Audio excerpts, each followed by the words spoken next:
Job 15-ാം അധ്യായം. എലിഫാസ് വീണ്ടും സംസാരിക്കുന്നു.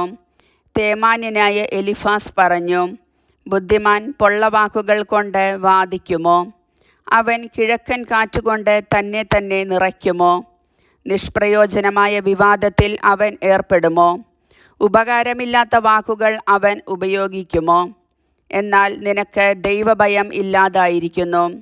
ദൈവത്തെക്കുറിച്ചുള്ള ചിന്ത പോലും നിന്റെ മനസ്സിലില്ല. അകൃത്യങ്ങളാണ് നിന്റെ നാവിനെ ഉപദേശിക്കുന്നത്. വഞ്ചനയുടെ ഭാഷയാണ് നീ തിരഞ്ഞെടുക്കുന്നത്. ഞാനല്ല, നീ തന്നെയാണ് നിന്നെ കുറ്റപ്പെടുത്തുന്നത്.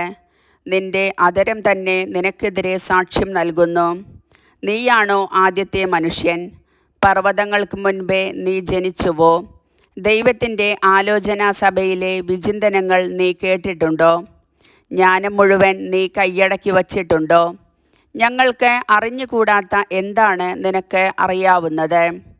ഞങ്ങൾക്ക് വ്യക്തമല്ലാത്ത എന്താണ് നീ മനസ്സിലാക്കിയിട്ടുള്ളത്? നരബാധിച്ചവരും വൃദ്ധരും ഞങ്ങളുടെ ഇടയിലുണ്ട്. അവർക്ക് നിന്റെ പിതാവിനേക്കാൾ പ്രായമുണ്ട്. ദൈവത്തിൻ്റെ സമാശ്വാസങ്ങളും നിന്നോട് സൗമ്യമായി പറയുന്ന വാക്കുകളും നിനക്ക് നിസ്സാരമാണോ?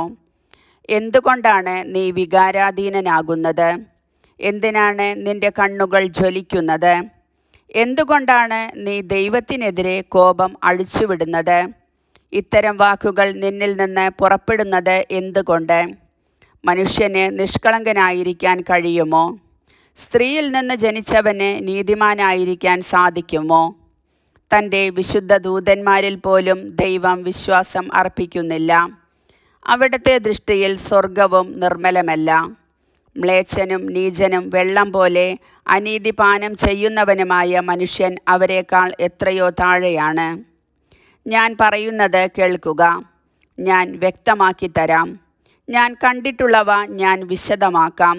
ജ്ഞാനികൾ പറഞ്ഞതും അവരുടെ പിതാക്കന്മാർ ഒളിച്ചു വയ്ക്കാതിരുന്നതും തന്നെ. അവർക്ക് മാത്രമാണ് ദേശം നൽകിയത്. അന്യരാരും അവരുടെ ഇടയിലൂടെ കടന്നുപോയില്ല. ദുഷ്ടൻ ജീവിതകാലം മുഴുവൻ അധർമ്മിക്ക് വിധിച്ച നാളുകൾ തികയുവോളം വേദനയിൽ പുളയുന്നു. ഭീകര ശബ്ദങ്ങൾ അവൻ്റെ ചെവിയിൽ മുഴങ്ങുന്നു. ഐശ്വര്യകാലത്ത് വിനാശകൻ അവൻ്റെ മേൽ ചാടി വീഴുന്നു. അന്ധകാരത്തിൽ നിന്ന് മോചനം ലഭിക്കുമെന്ന് അവൻ വിശ്വസിക്കുന്നില്ല.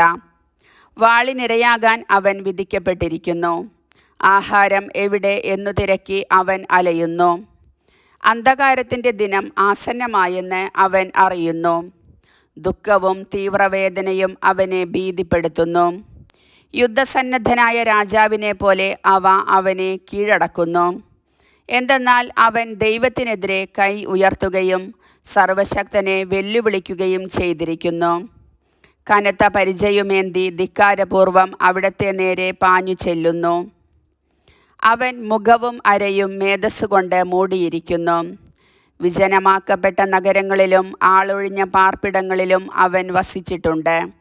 നാശത്തിന് ഒഴിഞ്ഞിട്ടിരുന്നവയാണ് അവ. അവൻ സമ്പന്നനാവുകയില്ല. അവൻ്റെ ധനം നിലനിൽക്കുകയില്ല. അവൻ ഭൂമിയിൽ വേരു പിടിക്കുകയുമില്ല. അവന് അന്ധകാരത്തിൽ നിന്ന് മോചനമില്ല. അഗ്നിജ്വാലകൾ അവൻ്റെ ശാഖകളെ ഉണക്കിക്കളയും. അവൻ്റെ പുഷ്പങ്ങൾ കാറ്റിൽ പറത്തിക്കളയും. തന്നെ തന്നെ വഞ്ചിച്ച് അവൻ ശൂന്യതയിൽ ആശ്രയിക്കരുത്. ശൂന്യതയായിരിക്കും അവൻ്റെ പ്രതിഫലം. അവൻ്റെ സമയം ആകുന്നതിന് മുൻപ് തന്നെ അവന് ഇത് ഭവിക്കും. അവൻ്റെ ശാഖകൾ ഒരിക്കലും തളിർക്കുകയില്ല. മുന്തിരിച്ചെടിയുടേതുപോലെ അവൻ്റെ അബക്കഫലങ്ങൾ കൊഴിയും. ഒലിവ് മരത്തിൻ്റേതെന്ന പോലെ അവൻ്റെ പൂക്കൾ പൊഴിഞ്ഞു പോകും. എന്തെന്നാൽ അധർമ്മികളോട് സംഘം ചേരുന്നത് നിഷ്ഫലമായിരിക്കും. കൈക്കൂലിയുടെ കൂടാരങ്ങൾ അഗ്നിക്കിരയാകും. അവർ ദ്രോഹം ഗർഭം ധരിച്ച് തിന്മയെ പ്രസവിക്കുന്നു. അവരുടെ ഹൃദയം വഞ്ചന ഒരുക്കുന്നു. കർത്താവിൻ്റെ വചനം.